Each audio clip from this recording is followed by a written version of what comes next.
Ok, estamos grabando. Adelante. Buenas noches a todos. Voy a resumir una pequeñísima charla del Apocalipsis para transmitir 4 buenas noticias del mismo, que son la venida del reino de Dios sobre la tierra, la coronación de Cristo Rey, las bodas del Cordero y, por último,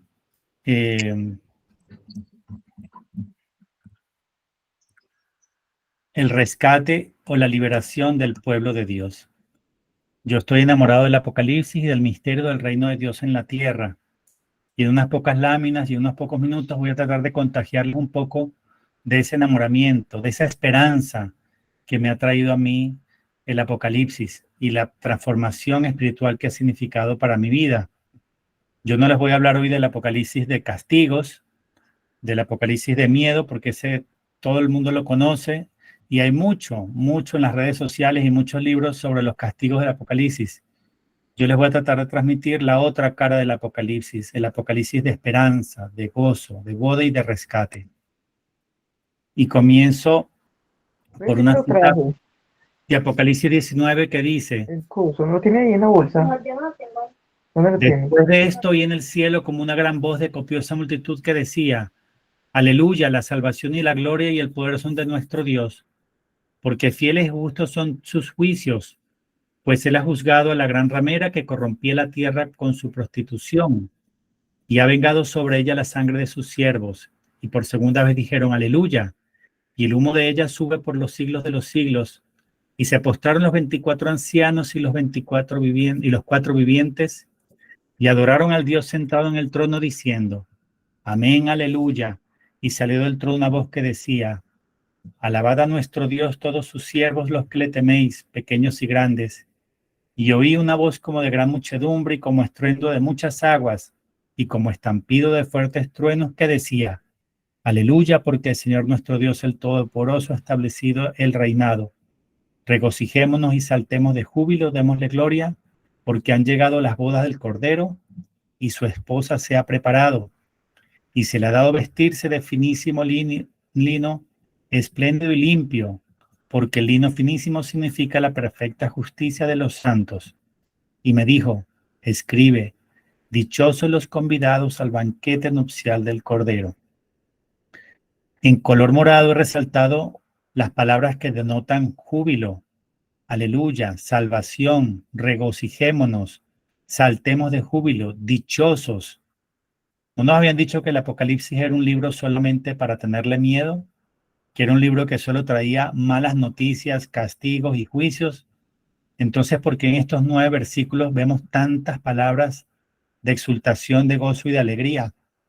Además está destacado en color verde: buenas noticias. Han llegado las bodas del Cordero, la gloria y el poder son de nuestro Dios. Dios ha vengado la sangre de sus siervos. Y una de las más importantes que quiero resaltar, que está en verde oscuro, que dice así: el Señor nuestro Dios, el Todopoderoso, ha establecido su reinado. De las 4 grandes noticias buenas para los hijos de Dios que quiero compartir hoy, la primera es esta. El Apocalipsis anuncia que Dios establece finalmente su reinado sobre el mundo, es decir, que trae a la tierra su reino. Vemos ahora un fragmento de Apocalipsis 11. Y tocó la trompeta el 7º ángel, y se dieron grandes voces en el cielo que decían: el imperio del mundo ha pasado a nuestro Señor y a su Cristo, y él reinará por los siglos de los siglos.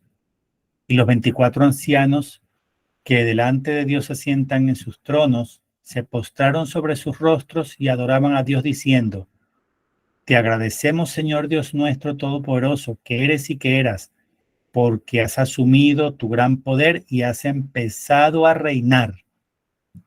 Habíanse airado las naciones, pero vino la ira tuya y el tiempo para juzgar a los muertos y dar su galardón a todos tus siervos los profetas, y a los santos y a los que temen tu nombre, pequeños y grandes. Fíjense que aquí seguimos viendo buenas noticias, no solamente dar galardón a los santos y a los profetas, sino nuevamente en color verde oscuro establece que el imperio del mundo O sea, los reinos humanos, los reinos terrestres, pasan y hereda el imperio y el reino del mundo, lo hereda Cristo. O sea, es el que comienza a reinar. Y dice que una vez que comienza a reinar, reinará por los siglos de los siglos, porque los reinos humanos son temporales, pasan, todos los imperios humanos pasan. En cambio, cuando Cristo instaure su reino, va a ser permanente, va a ser para siempre.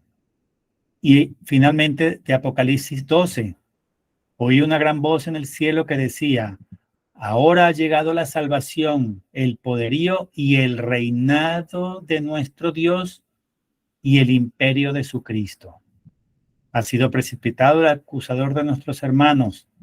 Ellos lo han vencido en virtud de la sangre del Cordero y por la palabra, de la cual daban testimonio, menospreciando sus vidas hasta morir. Por tanto, alegraos, oh cielos, y los que habitáis en ellos. Fíjense que en todos estos fragmentos destacado buenas noticias del Apocalipsis. Es decir, que el Apocalipsis sí trae buena noticia. La pregunta es, ¿para quién es buena noticia? Pues para aquellos que quieren que Cristo venga a reinar en la tierra. Porque la buena noticia primera, una de las más importantes, es que Cristo sí va a traer su reino en el mundo. Entonces, ¿para quién es mala noticia el Apocalipsis? Para el que no quiere que Cristo venga a reinar en la tierra. Aquí en esta lámina están destacadas estas 4 frases que indican que Cristo establece su reinado. Es decir, la mejor de todas las noticias posibles para los hijos de Dios. Es decir, que llega el reino de Cristo a la tierra, cumpliéndose así el Padre Nuestro. Noten lo siguiente: el Padre Nuestro es una oración que tiene una invocación y 7 peticiones. La pregunta que yo me hago es, ¿por qué en el Padre Nuestro no pedimos a Dios que nos lleve al cielo? Desde que yo era muy pequeño me enseñaron que tenía que ser bueno para ir al cielo, ¿verdad? Así nos enseñan a los católicos desde niños, ¿no? Entonces, si el objetivo mío final es el cielo, si yo voy a estar en la eternidad en el cielo con Dios, y si eso es lo más importante para un cristiano, entonces, ¿por qué el Padre Nuestro no dice, entre una de sus invocaciones, de sus peticiones, llévanos al cielo? Eso no dice el Padre Nuestro. No lo dice. Pero uno dice, ¿será que el Señor se le olvidó poner algo tan importante en la oración perfecta, perfectísima, dada por Jesús? ¿Se le olvidó a Jesús pedir lo más importante? No, ¿verdad? No creo que podamos concluir eso. Pero aunque no nos manda a pedir al Padre Nuestro, llévanos al cielo, sí decimos en el Padre Nuestro, venga a nosotros tu reino y hágase tu voluntad en la tierra como ya se hace en el cielo. Miren qué interesante. ¿Por qué? ¿Por qué es esto? Porque los santos que están ahora en el cielo, en alma, vamos a suponer Padre Pío, Madre Teresa de Calcuta o San Francisco de Asís, están en su estado espiritual, o sea, solamente, digamos, no material, en su estado espiritual, de una manera temporal. Así como nuestra vida en este mundo presente es temporal hasta que nos sobreviene la muerte, los santos que están en alma, allá en el cielo, en el tercer cielo, en la visión beatífica de Dios, están en un estado temporal. ¿Por qué? Porque lo que establece la doctrina católica es que todo ser humano, tanto los que se salvan como los que se condenan, van a resucitar, todos. ¿Qué significa? Que el hombre, cuando recupere su cuerpo, va a ser eternamente cuerpo y alma, es decir, que su dimensión espiritual y su dimensión física, que se separan a la hora de la muerte, vuelven a reunirse al momento de la resurrección. Y no olvidemos que esto aplica también para las almas que están en el infierno. Por ejemplo, hablando de 2 que sabemos por revelaciones privadas, Lutero y Judas Iscariote, están en el infierno. Ellos están en alma. ¿Van a estar eternamente en alma en el infierno? No, porque ellos recuperan su cuerpo, participan en el juicio final de vivos y muertos y son arrojados nuevamente al infierno, pero en cuerpo y alma. Eso se llama en el Apocalipsis la muerte segunda. Entonces, todo ser humano va a ser eternamente cuerpo y alma. Entonces, si el Padre Pío está en el cielo en el alma, en su alma, ¿no? Con Dios está ya el Padre Pío. ¿Él va a ser eternamente pura alma allá donde está? No, No, no, porque Él va a resucitar. Y una vez que resucite, ¿se va a quedar flotando en el cielo como si fuera un globo de helio el Padre Pío? No, no y no. Todos los seres humanos van a resucitar y los que sean salvos, es decir, los que no vayan al infierno, van a vivir en la Tierra o en algún planeta habitable. Es decir, el hombre necesita un sustento, el hombre ya resucitado, ahora antes de la muerte, la vida presente, y luego también en la vida futura, el hombre necesita un lugar, un sitio físico, porque el hombre va a vivir en su dimensión física también, cuerpo. Entonces, el hombre no va a ser eternamente un alma por allá, digamos, en la presencia divina. No, el hombre va a ser eternamente cuerpo y alma, de manera que el hombre sí va a vivir en la tierra, va a poseer la tierra, la va a heredar eternamente, como dice el Salmo 37, 29. Cuando decimos en el credo niceno, al final, confieso que hay un solo bautismo para el perdón de los pecados y espero la resurrección de los muertos y la vida del mundo futuro, ¿a qué se refiere con el mundo futuro? ¿Se refiere al cielo? No, no es el cielo, porque utiliza la palabra mundo, y mundo es lo contrario del cielo, mundo es lo físico, lo presente, lo que piso con mis pies, eso es el mundo. Entonces, ¿se refiere al mundo actual? No, porque dice futuro. Entonces, ¿qué es ese mundo futuro que dice el credo? ¿A qué se refiere con ese mundo futuro? En Isaías, en las cartas del primer papa, Pedro, y en el Apocalipsis, Jesús dice, o está profetizado, que Cristo hará cielo nuevo y tierra nueva. Ese mundo futuro es la tierra nueva, es decir, la tierra renovada por Cristo en su segunda venida. Entonces, la eternidad del hombre, ¿dónde será? ¿En el cielo o en la tierra? La eternidad del hombre será en la tierra, porque repito una vez más, el hombre que está en el cielo en este momento, los santos, ¿verdad? Los santos, Madre Teresa de Calcuta, que está en su alma allá en el cielo, no es eternamente alma ella.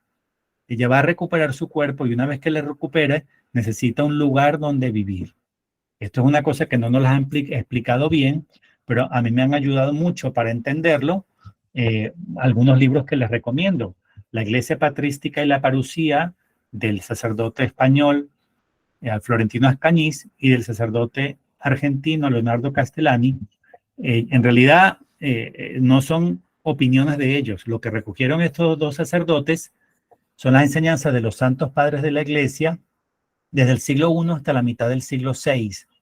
Lo que los santos padres de la Iglesia enseñaban sobre el reino de Dios sobre la tierra, pero ya restaurado, o sea, el reino de Cristo, el reino ya, digamos, la cielo nuevo y tierra nueva, la tierra nueva, la tierra restaurada por Cristo. ¿Cómo va a ser? El que quiera saber cómo va a ser, le recomiendo que se lea este libro, o también el libro Contra las herejías de San Ireneo de León, que le dedica toda una sección a este misterio hermosísimo del reino de Dios en la tierra, es decir, cuando Cristo venga e instaure su reino sobre el mundo, sobre el planeta Tierra.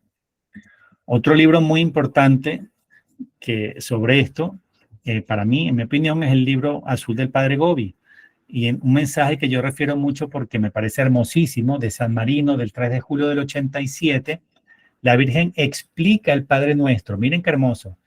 Explica el Padre Nuestro y dice que es una profecía que se va a cumplir. Y dice así: Jesús, que os ha enseñado la oración, cotidiana oración para invocar la venida sobre la tierra de su reino, finalmente verá cumplida su oración. O sea, el Padre Nuestro es una profecía que se va a cumplir. ¿Cuándo se cumple? Cuando venga sobre la tierra el reino de Cristo. Por eso añade, reinará, instaurará su reino, y esta creación se convertirá en un jardín donde Cristo será glorificado, su realeza acogida y exaltada como reino universal de gracia, de belleza, de armonía, de comunión, de santidad, de justicia y de paz. Qué maravilla, la Virgen explica el Padre Nuestro y dice que se cumple cuando viene sobre la tierra, cuando venga el reino de Cristo a la tierra. Eso también lo pueden ver en el libro de Cielo de Luisa Picarreta, con el nombre de El Reino de la Divina Voluntad, que ella asocia al tercer fiat, el reino de la divina voluntad, porque ahí se cumple el Padre Nuestro, es decir, cuando se va a hacer la voluntad de Dios en la tierra, así como ya se hace en el cielo. Entonces, con esto concluimos la primera buena noticia del Apocalipsis, que es la noticia de que va a venir el reino de Cristo a la tierra. Pasemos a la segunda buena noticia del Apocalipsis, una de las menos mencionadas, de las menos comentadas. Yo, de hecho, no he visto prácticamente nadie que hable sobre esto, que enseñe sobre esto, y es tremendamente importante. Y es que en el Apocalipsis está como uno de sus aspectos más importantes, que Cristo va a ser coronado como Rey universal, Rey del cielo y de la tierra. Porque en este momento recordemos que Cristo no es el Rey de la tierra. ¿Quién es Rey del mundo en este momento? Jesús mismo llama a Satanás el príncipe de este mundo y reconoce que el que gobierna sobre el mundo es Satanás, pero ese reinado de Satanás es temporal. Va a venir Jesús en su segunda venida, se le va a quitar el reinado temporal a Satanás y a partir de ahí el reino se le entrega a Cristo, como leímos en el Apocalipsis, y va a ser el Rey universal del cielo y de la tierra. ¿Dónde está esta coronación de Cristo Rey en el Apocalipsis? Comencemos con Apocalipsis 4. Después de esto tuve una visión y aquí una puerta abierta en el cielo, y aquella primera voz, como voz de trompeta que yo había oído hablar conmigo, dijo: sube acá y te mostraré las cosas que han de suceder después de estas. Al instante me hallé en espíritu, y aquí un trono puesto en el cielo y uno sentado en el trono. Esto es lo primero que ve Juan Evangelista en el cielo cuando es arrebatado. Es arrebatado y al llegar al cielo, lo primero que ve es un trono y uno sentado en el trono. Vamos a seguir leyendo para ver quién es ese uno sentado en el trono. Y aquel que estaba sentado era a la vista como la piedra de jaspe y de sardónico, y alrededor del trono había un arco iris con aspecto de esmeralda. Y en torno del trono vi 24 tronos, y en los tronos 24 ancianos sentados, vestidos de vestiduras blancas y llevando sobre sus cabezas coronas de oro. Y del trono salían relámpagos, voces y truenos. Yo pienso que es muy difícil representar con palabras lo que está viendo Juan. Es decir, él está viendo algo que posiblemente no se puede representar con palabras, pero él está intentando representar, ¿no? Con sus palabras, con su lenguaje, con nuestro lenguaje limitado, relámpagos, voces, truenos, un arco iris sobre el trono. O sea, lo que nos está diciendo es que es algo portentoso, magnánimo, algo impresionante. Pero hay que seguir leyendo para ver qué es lo que ocurre en ese trono y en esa manifestación celestial tan impresionante. Sigamos leyendo. Y cada vez que los vivientes dan gloria, honor y acción de gracias al que está sentado en el trono y al que vive al que está sentado en el trono, al que vive por los siglos de los siglos, bueno, ya parece que es Dios, porque dice que vive por los siglos de los siglos. Los 24 ancianos se posternan ante aquel que está sentado en el trono y adoran al que vive por los siglos de los siglos. Bueno, debe ser Dios porque lo están adorando, ¿no? Y deponen sus coronas ante el trono diciendo: digno eres tú, Señor Dios nuestro, de recibir la gloria, el honor y el poder, porque tú creaste todas las cosas, por tu voluntad tuvieron el ser y fueron creadas. Miren este gesto. Los 24 ancianos son reyes, porque dice que están coronados, pero cuando están ante el que está sentado en el trono principal, dice que se postran, lo adoran y arrojan su corona delante de él. ¿Qué significa eso? Porque ellos son reyes, pero son reyes que cuando están ante el que está sentado en el trono principal, deponen su corona. Significa que están reconociendo: yo soy rey, pero el que está sentado aquí es más que yo. Es decir, yo soy rey, pero este es rey de reyes. O sea que aceptan que su reinado está supeditado al reinado del rey mayor. ¿Y qué hacen con él? Lo coronan con estas palabras. Así se corona un rey.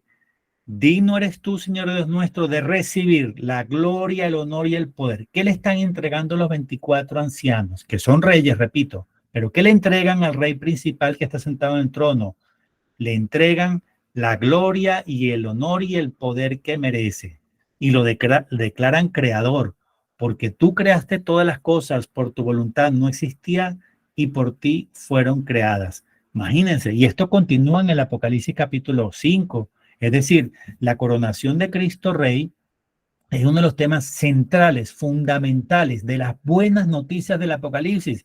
Y les digo, casi nadie habla de ello, casi nadie lo menciona. El que se pone a hablar de Apocalipsis siempre habla de castigos, de desgracias, de plagas, de juicios, de malas noticias. Y claro, entre tanta mala noticia y entre tanta interpretación nefasta, oscura, se nos pierden de vista las cosas más importantes. Ya dijimos una, la venida del reino de Dios a la tierra. Ya llevamos otra, la coronación de Cristo Rey. Pasemos, porque el tiempo es muy breve, pasemos a la tercera. La tercera. A ver, lástima que esta es una lámina animada, es decir, que supone que yo la voy avanzando de a pocos. Como no funciona eso, pues me toca ponerla toda aquí de una sola vez. Entonces comienzo con lo que está arriba a la derecha. Si se le pregunta a las personas en la calle, por ejemplo, una encuesta con un micrófono y una cámara, señor, ¿qué es el Apocalipsis? ¿Qué significa para usted? Pues muchos dirán cataclismos, autodestrucción atómica, fin del mundo, meteorito, asteroide que viene a acabar con la humanidad, castigos, plagas, juicios. Ah, bueno, entonces vamos a ver si verdaderamente significa eso o no. Comencemos entonces con lo que está arriba a la izquierda, el análisis etimológico de la palabra apocalipsis, que viene del griego y tiene 3 componentes. El prefijo apo, separar, quitar, alejar de; el verbo kaluptein, que significa cubrir, ocultar; y el sufijo sis, que nos lleva a esto, a que la primera y más importante y también la más desconocida acepción de la palabra apocalipsis es quitar el velo, es decir, quitar aquello con el que estoy cubriendo o algo. Quito aquello con lo que cubro algo, con lo que tapo algo. Entonces, al quitar ese velo, al quitar eso, ¿qué hago? Lo develo, lo revelo. Entonces, la segunda acepción de Apocalipsis es revelar o revelación. Muchos conocen esta segunda acepción, revelar, revelación. De hecho, en inglés, en la Biblia en inglés se llama Revelation, el libro del Apocalipsis, ¿no? Pero casi nadie sabe que la primera acepción, está, que significa quitar el velo, y está asociado a una boda, o sea, está en un contexto nupcial. Para entender esta acepción nupcial, entendamos que la boda judía ocurre en 2 etapas, son 2 ceremonias separadas. La primera se llama la ceremonia de los esponsales, donde se hace el compromiso, se entrega la dote y el anillo. Y la segunda es la ceremonia de la boda, donde se consuma el matrimonio. ¿Por qué es importante entender estas 2 fases de la ceremonia judía? Porque Jesús en su primera y en su segunda venida lleva a cabo con su novia, la iglesia, una ceremonia al estilo judío, porque Jesús es judío. Entonces, abajo a la izquierda están los 2 principales pasos de la ceremonia de los esponsales, según el rito judío. Esas 2 principales, bueno, son muchos más, yo aquí estoy resumiendo los más importantes. Los dos pasos principales del compromiso de los esponsales son la firma de la ketubá o contrato nupcial, y el mohar, que consiste en dar la dote. La dote es algo que entrega el novio a la familia de la novia. Viene a ser como el derecho de sacar a esa mujer de esa casa. Viene a ser como comprarla, pero dicho así suena muy feo, ¿no? No es comprarla, es lo que le doy a la familia para tener el derecho de desposarme con esa mujer. Entonces, ¿por qué es importante entender esto? Porque eso fue justamente lo que hizo Jesús en su primera venida. Se desposó con la iglesia y pagó la dote. ¿En qué consiste la ketubá, el contrato nupcial que hizo Jesús con la iglesia en la primera venida? La ketubá o contrato nupcial es la alianza nueva y eterna hecha en el cenáculo, en la última cena. Esa alianza nueva y eterna que hizo con la iglesia es el contrato esponsal, el contrato nupcial que hizo con nosotros. Por eso es que todos nosotros que queremos ser novia fiel para cuando Cristo venga, todo en nosotros tiene que ver con ser fiel a esa alianza nueva y eterna, perpetuada a través de la celebración de la Santa Misa y del sacrificio eucarístico, de la presencia eucarística, del misterio del Emmanuel. Por eso todo en nuestra salvación, todo tiene que ver con nuestra defensa a la Santa Misa y a la Eucaristía. ¿Y cuál fue la dote que pagó Jesús? Pues nada más y nada menos que su sangre derramada por nosotros en el Calvario fue la dote, es decir, que pagó por nosotros un precio infinito, como dicen las cartas de Pablo, nos compró a un precio infinito, al precio de su sangre preciosa. Entonces, Jesús viene en su segunda venida para la segunda ceremonia. Esa segunda ceremonia se llama la boda y tiene tres principales componentes. El primero se llama la sof, quitar el velo. El segundo, la yihud, que es la unión. Y tercero, el banquete, el seudá en hebreo, el banquete nupcial. Quiere decir que en su segunda venida, Cristo completa la redención con casándose. En la primera venida se desposó, se comprometió con la iglesia. En la segunda venida se lleva a cabo la boda, el matrimonio. Nos une a él y nos hace uno con él. Por eso es que el centro del Apocalipsis, lo más importante, el culmen del Apocalipsis es una boda que representa la salvación del hombre. Entonces, vuelvo a leer lo que leí en la primera lámina. Aleluya, porque el Señor nuestro Dios ha establecido su reinado. Regocijémonos, saltemos de gozo y démosle gloria porque han llegado las bodas del Cordero. Y termina diciendo, dichosos los convidados al banquete de bodas. Es decir, la salvación del hombre representado con una boda. Yo me salvo si yo termino en esta unión esponsal con Jesús y yo me condeno si yo no termino en una unión esponsal con Jesús. Entonces conviene llamar al Apocalipsis el libro de las bodas del Cordero, porque el protagonista del Apocalipsis es Cristo, el Cordero. La palabra Cordero aparece más de 30 veces. El protagonista no es, como enseñan muchos, yo no estoy de acuerdo, el protagonista del Apocalipsis no es el anticristo. No, señor. El protagonista es el Cordero. Y el suceso central y principal es la boda del Cordero de Cristo con la iglesia. Ahora, ¿cómo comienza la boda? La boda, la segunda ceremonia, según el rito judío, comienza con el momento en el cual se le retira el velo a la novia, porque ella llega con velo. Cuando le retira el velo, ese retirar el velo, en hebreo se dice la sof, y en griego, latín y español se dice apocalipsis. Entonces el apocalipsis no me habla del fin del mundo, ni de destrucción atómica, ni de castigos, ni de meteoritos, ni de asteroides. No, el apocalipsis me habla de una boda, y la boda comienza cuando se le retira el velo a la novia. Entonces el apocalipsis todo apunta, confluye hacia una boda. Es lo más importante del apocalipsis, porque si llegas a esa boda, esa unión esponsal, entonces te salvas. Y para eso tiene que encontrarte el novio como fiel, novia fiel, cumpliendo los mandamientos, defendiendo el evangelio inalterado, defendiendo la tradición y el magisterio, dando la cara por Cristo cuando es insultado. ¿Entiendes? O sea, esto hay que tomárselo en serio.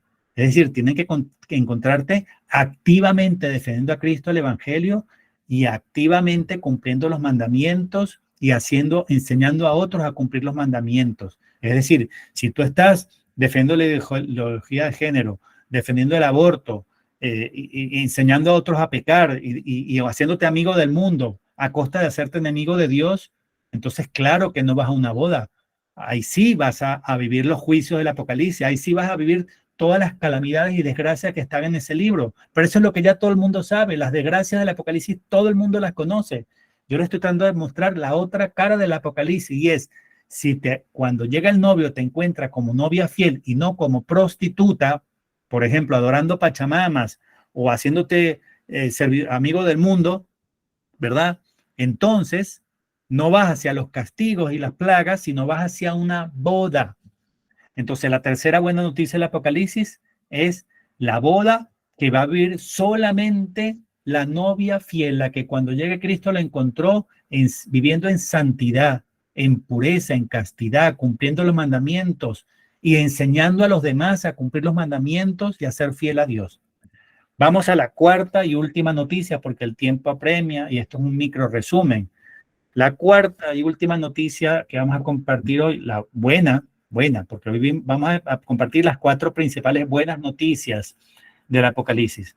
Pues la buena noticia es que para algunos el Apocalipsis es rescate y es liberación. Claro que también es mala noticia para otros, porque el Apocalipsis tiene 21 juicios y son horrorosos, cada uno es peor que el otro, 21 plagas que son devastadoras. Yo no estoy negando las plagas del Apocalipsis, los juicios y los castigos, yo no estoy negando todas esas calamidades, no, yo lo que estoy diciendo es que no son para todos. La pregunta es, ¿para quién son los castigos y para quién es la liberación? Entonces, para entender esto, lo mejor que podemos hacer es regresando al Antiguo Testamento, porque el Apocalipsis narra el rescate o la liberación definitiva, tomando como ejemplo sombra o figura el primer rescate, la primera liberación, que fue en el Éxodo a través de los siervos Moisés y Aarón. Entonces voy a leer rápidamente el Salmo 105 que nos lo resume. Entonces envió Moisés a su siervo Aarón el elegido, quienes obraron entre ellos sus maravillas y prodigios en la tierra de Can. Mandó tinieblas y se hizo oscuridad, mas se resistieron contra sus palabras. Convirtió sus aguas en sangre e hizo morir sus peces. Su tierra brotó ranas hasta la cámara de sus reyes. Habló y vinieron enjambres de moscas y mosquitos por todos sus confines. Por lluvia les mandó granizo y fuego que inflamaba su tierra, y destruyó sus viñas y sus higueras, y destrozó los árboles en su territorio. Y a una orden suya vinieron las langostas y orugas sin número, que devoraron toda la hierba de sus prados, y comieron los frutos de sus campos, y dio muerte a todo primogénito en su tierra, las primicias de todo su vigor. Y termina diciendo lo que está en mayúscula y resaltado en color verde. Mas a ellos los sacó con oro y plata, sin un enfermo en todas sus tribus. ¡Qué maravilla! Entonces yo les pregunto, ¿las 10 plagas de Egipto fueron para arrasar con todos o no? Si leemos en el Éxodo lo que ocurrió en detalle y leemos este hermoso resumen del Salmo 105, ¿qué vamos a concluir? Tenemos que concluir la verdad. Y la verdad es que las plagas no fueron para arrasar con todos, sino para castigar al pueblo egipcio que no obedeció la orden de Dios. ¿Y cuál fue la orden de Dios? Deja salir a mi pueblo. El faraón no quiso y le tocó vivir todas esas desgracias. Pero al pueblo que vivía oprimido y que clamaba a Dios por su rescate, ese pueblo que tenía su esperanza puesta en Dios y que vivía pues amando a Dios, buscando a Dios, que vivía llevando una vida justa, ¿fue arrasado por las plagas? ¿Fue devastado el pueblo de Dios? No. ¿Qué fue entonces? Fue liberado.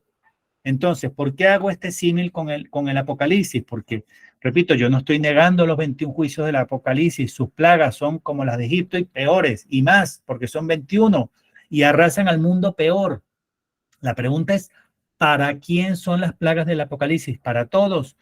No, son para el nuevo faraón, que es el anticristo, y el nuevo Egipto. ¿Y quién es el nuevo Egipto? El mundo entero pecador, que rechaza a Dios, su plan salvífico, sus mandamientos, que exalta los 7 pecados capitales y enseña a todos a pecar, o sea, enseña a todos a retar a Dios, y que tiene al pueblo de Dios oprimido, que tiene al pueblo de Dios esclavizado. Somos nosotros los esclavos que clamamos a Dios por ser rescatados. Si obedecemos a Dios, cumplimos los mandamientos y esperamos este rescate, no nos espera la devastación.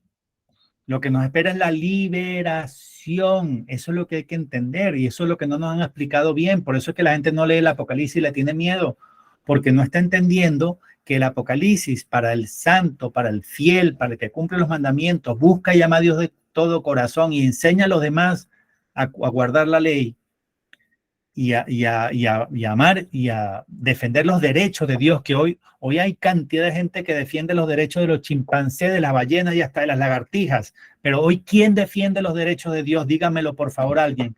¿Quién está por ahí gritando y defendiendo los derechos de Dios? Nadie, prácticamente nadie. Porque hoy como que eso ya no importa, o como que ya caducó, o como que nadie le interesa. Pero al que agarre Dios, cuando comience todo, defendiendo los derechos de Dios y dando la cara por Jesucristo, el que se siente esclavo de este mundo y ansía su liberación, lo que le viene es un rescate, una liberación. Y por eso dice Jesús en Lucas 17, cuando comiencen a suceder estas cosas, estas calamidades, estos desastres, levantad la cabeza, erguíos, porque se acerca vuestra liberación. Jesús no dijo que cuando comiencen a suceder estas cosas, huyan, escóndanse, métanse en un búnker, corran a ver si no dijo nada de eso. Dijo, cuando comiencen a suceder estas cosas, erguíos, alegraos, levantad la cabeza, porque se acerca vuestra liberación. El Apocalipsis narra una liberación, un rescate. Que la mayoría no lo va a vivir. Claro, porque la mayoría reta a Dios. La mayoría no le interesa cumplir los mandamientos y no le interesa defender los derechos de Dios. Entonces, claro, para la mayoría va a ser castigo, pero no tiene por qué serlo para nosotros si somos fieles. Y esta es la última lámina antes de la lámina de cierre o conclusión. No la voy a leer toda porque es un poco larga, pero lo que está diciendo 1 Corintios 10 del 1 al 11 es San Pablo está haciendo un recuento de lo que vivieron ellos allá, cuando a través de Moisés y Aarón salieron, fueron rescatados y luego comenzaron a vivir en el desierto cosas buenas y malas. Las cosas que vivieron malas fue por su infidelidad, ¿no? Porque comenzaron a fornicar, con la idolatría, comenzaron a portarse mal, ¿no? Entonces, claro, les sobrevinieron desgracias, pero cuando fueron fieles, Dios los protegió y los alimentó y les dio maná y les dio codornices. Entonces, ¿cómo termina esto? Que es lo único que voy a leer de esta cita, lo que está en mayúscula resaltado en color verde. Dice, todo esto le sucedió a ellos en figura y fue escrito para amonestación de nosotros, para quienes ha venido el fin de las edades. ¿Qué significa todo esto le sucedió en figura? Cuando San Pablo relata lo que sucedió en resumen y nos dice, todo eso les acontecía en figura, o sea, como ejemplo, en figura, es para que entendamos los sucesos venideros, el final de los últimos tiempos, o sea, los que hemos llegado al fin de las edades, para que no nos portemos mal como ellos y no terminemos como ellos, sino para que seamos fieles a la alianza, a los mandamientos y sobre todo a la nueva alianza, sellada con la sangre de Cristo, perpetuada en la Santa Misa y en el misterio del Emmanuel, el Dios con nosotros, porque si somos fieles a los mandamientos y a esa alianza, entonces nos va a ir bien. Pero si nos empeñamos en retar a Dios sin cumplir los mandamientos y enseñar a todo el mundo los 7 pecados capitales y hacer del pecado una costumbre, entonces claro que vamos a terminar como ellos, muertos por serpientes o invadidos por enemigos o por hambre o por lo que sea. O sea, cuando dice San Pablo, todo esto les concedía en figura, lo que está diciendo es, hijos míos, hermanos míos, entiendan que para entender el rescate final hay que compararlo con el rescate inicial. En el Apocalipsis hay un rescate, hay una liberación. Para entender ese rescate y esa liberación, en el cual terminan unos devastados y otros liberados, hay que compararlo con el rescate inicial, o dicho en otras palabras, la primera Pascua está en el Éxodo, ¿verdad? Éxodo 12, el primer rescate, primera Pascua, que es sombra y figura de la Pascua definitiva en Cristo, narrada en el Apocalipsis, que es el rescate y la liberación definitiva llevada a través de Cristo. Y solo entendemos bien ese rescate final si lo comparamos con el rescate inicial. Por eso yo les digo, yo no estoy negando las plagas del Apocalipsis, lo que estoy diciendo es ¿para quién son? ¿Para todos? No, no. Es para el que la merece, para el que necesita ser corregido, castigado, para el que reta a Dios hasta el final. Entonces, aquí en esta última lámina, con la que ya cierro esta pequeñísima exposición, este pequeñísimo resumen, están las 4 buenas noticias del Apocalipsis, pero son buenas noticias no para todos, porque la mayoría de la tierra queda devastada y la mayor parte de los seres humanos mueren y la mayor parte, digamos, del mundo queda devastado. Pero aunque la mayor parte del mundo queda devastado y mueren 2/3 de la población mundial, para algunos, la novia fiel, para el siervo fiel que cuando llega al patrón encuentra el siervo sirviéndole de manera noble y recta y le entrega cuentas claras al dueño de la viña, el que cuando llega el dueño de la viña le entrega cuentas claras a su señor, entonces el Apocalipsis no solo es buena noticia, sino es la mejor de todas las posibles noticias. ¿Por qué? Porque aquí está resumido en 4 aspectos. Porque anuncia, primero, que llegó el reino de Cristo sobre la tierra. ¿Cómo puede haber una noticia más grande que esa? Solamente es mala noticia para el que no quiere que Cristo reine en la tierra, ni en su corazón, ni en su alma, ni en su vida, ni en su familia. Me explico, ni en su barrio, ni en su organización, ni en su país. Pero el que quiere que Dios reine en su mente, en su corazón, en su familia, en su urbanización, en su barrio, en su departamento, en su país y en el mundo entero, para el que sí quiere que Cristo venga a reinar, pues el Apocalipsis es la mejor de las noticias, porque lo que narra es que viene a reinar. es solo mala noticia para el que no quiere que Cristo reina, porque al final lo que le queda, al que no quiere que Cristo reina, lo que le queda es devastación y al final condenación eterna. Segunda buena noticia, coronación de Cristo Rey. Apocalipsis 4, Apocalipsis 5 nos muestra lo que ve Juan cuando es arrebatado al cielo y presencia nada más y nada menos que se le entrega a Cristo que la gloria, el honor y el poder, pero no solamente como Rey del cielo. Cristo ya es Rey del cielo, es más, lo es desde siempre, desde siempre. No, también va a ser Rey de la tierra y eso nos cuesta aceptarlo. Eso está anticipado con el misterio iniciado en la bendita tierra de México, bendecida por la aparición de María de Guadalupe, que comenzó con este santo obispo Valverde, que fue inspirado por el Espíritu Santo a crear la devoción a Cristo Rey. Entonces sí va a ser Rey de la tierra, ya lo es del universo, pero también va a ser Rey de la tierra. Entonces, segunda buena noticia, Cristo va a ser coronado no solo como Rey del cielo, sino Rey universal, Rey del cielo y de la tierra. Tercera buena noticia, narra un rescate, una liberación, dice Apocalipsis 14:4. ¿Quiénes son estos? Estos son los que siguen al Cordero donde quiera que vaya. Fueron rescatados de entre los hombres como primicias para Dios y para el Cordero. Tantas veces me han refutado a mí que yo hablo de un rescate, que eso no es verdad, que no hay rescatados, que yo estoy enseñando herejías, que estoy enseñando... Pero es que yo no me lo inventé. Los rescatados de la tierra están en el Apocalipsis. El rescate está en el Apocalipsis. Los rescatados de la tierra como primicias para Dios y para el Cordero, es una verdad absoluta que está en el Apocalipsis. ¿Por qué negamos esa verdad? El Apocalipsis es el que narra el rescate y habla de los rescatados de la tierra. Pues sí, hay un rescate, hay una liberación del pueblo de Dios. Y la cuarta y última buena noticia para cerrar ya esta pequeña charla es cómo comienza el reino de Dios en la tierra. Comienza con un banquete. Se llama el banquete de las bodas del Cordero, que representa la segunda fase del matrimonio. En la primera venida fue los esponsales, es decir, el compromiso, y en la segunda venida se lleva a cabo la boda.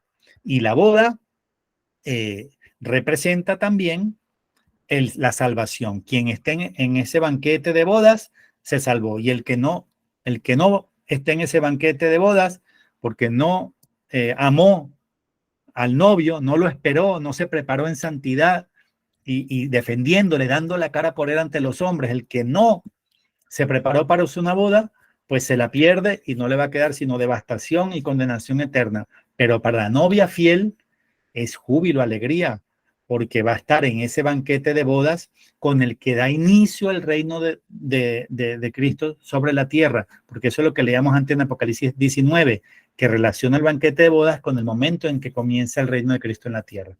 Bueno, disculpen que hablé muy rápido, pero es que era muy poco tiempo y quería transmitirles estas 4 buenas noticias del Apocalipsis para que vean por qué a mí me llena de tanto gozo y de esperanza, por qué amo tanto este libro profético, que para la novia fiel y para el siervo fiel, que cuando llegue el patrón, el dueño de la viña, encuentre con las cuentas claras, tratando bien a los jornaleros, pagando el jornal a tiempo, o sea, para el que encuentra haciendo su trabajo y como novia fiel, pues el Apocalipsis es solamente buena noticia. Para nosotros solo debe ser buenas noticias. Y si no vemos en el Apocalipsis más que las malas noticias, es porque, como dice el dicho, el que la debe la teme. O sea, si tú no quieres que venga Cristo, que venga el rey, es porque no te quieres encontrar con el rey, con el juez. Y si no te quieres encontrar con el juez, es porque no te estás portando bien. Bueno, eso era todo. Muchas gracias. Dios los bendiga a todos. Y gracias de verdad a José y a todos por esta invitación y por reunirnos en este momento a compartir un pedazo de la palabra de Dios, el último libro de la Biblia, el más esperanzador para los hijos de Dios y que es al mismo tiempo el más atemorizante para los enemigos de Dios, porque es al mismo tiempo las dos cosas, el libro más esperanzador para los hijos de Dios y el más miedoso, el libro de pánico y de miedo, de temblar, de verdad, de pavor para los que no aman a Dios y lo retan hasta el final.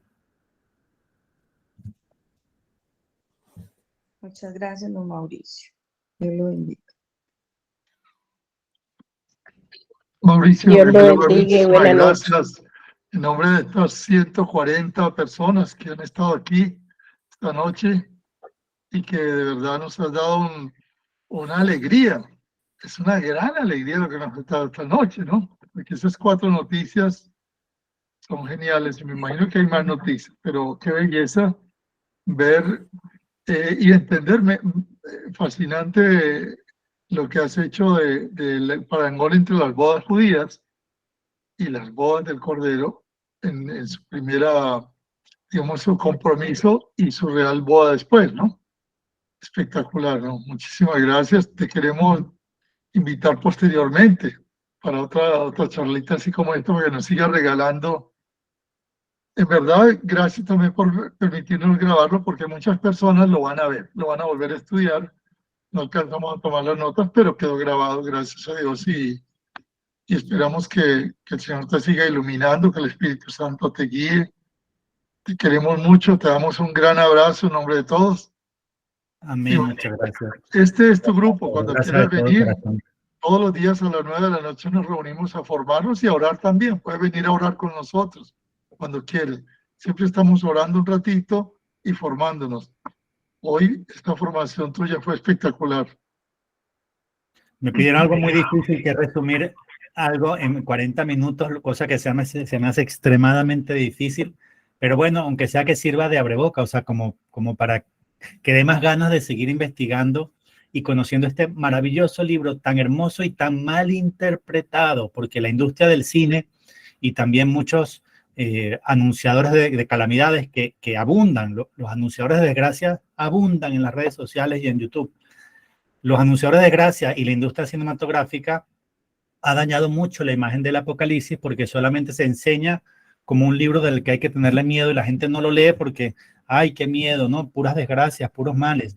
No nos han enseñado la otra cara del Apocalipsis, que es la que nos debe llenar de gozo y de esperanza, que está resumida aquí en 4 aspectos. Entonces yo invito a todos a que profundicemos más en este libro. De hecho, se pueden dar charlas de horas. Se puede dar un curso de una semana entera sobre el Apocalipsis. Es un libro complejo, porque lo es un libro complejo, hermosísimo, pero al menos invito a que le pierdan el miedo y a que se adentren, ¿no? Cada vez más en este misterio, porque tiene 7 bendiciones para el que lo lee o para el que lo escucha. Cada vez que tú lo lees completo o lo escuchas, porque da lo mismo que lo leas o lo escuchas, mi página web está como audiolibro, es decir, que lo puedes ir escuchando inclusive mientras vas manejando, estás en un trancón o lo que sea, lo escuchas completo. Cada vez que lo escuchas completo o lo lees completo, recibes las 7 bendiciones que están en él. Y mientras más lo escuchas, el Espíritu Santo también más te va llenando, te va ayudando a hacerlo vida en ti. Y ese hacerlo vida en ti no es solamente para conocer, para saber, no, para prepararte para ese encuentro con el amado. O sea, mientras más lo escuchas, más te preparas para esa boda, para ese banquete, para ese rescate. En realidad, lo que dices da una respuesta muy interesante a algo que yo tenía en mi corazón. Es que la Virgen de Medjugorje nos ha dicho varias veces que seamos esperanza para el mundo en este momento. Mira que es todo lo contrario que la gente piensa, ¿no? Que en vez de ser profetas del desastre, la Virgen nos pide ser esperanza para el mundo. Y creo que esta charla tuya de hoy, de verdad que nos ha abierto una ventana de esperanza bellísima con el Apocalipsis.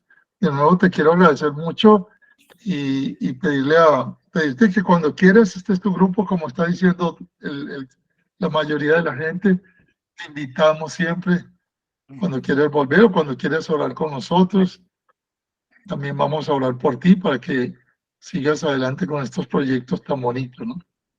A mí me preguntaron cuál era mi website, lo voy a escribir aquí en el chat, se llama www.yayeganuestraliberacion.com. Pues todos pueden copiarlo, está en el chat. www.yayeganuestraliberacion.com, pegadito, ya llega nuestra liberación pegado. Ahí lo puse en el chat. Voy a terminar la grabación y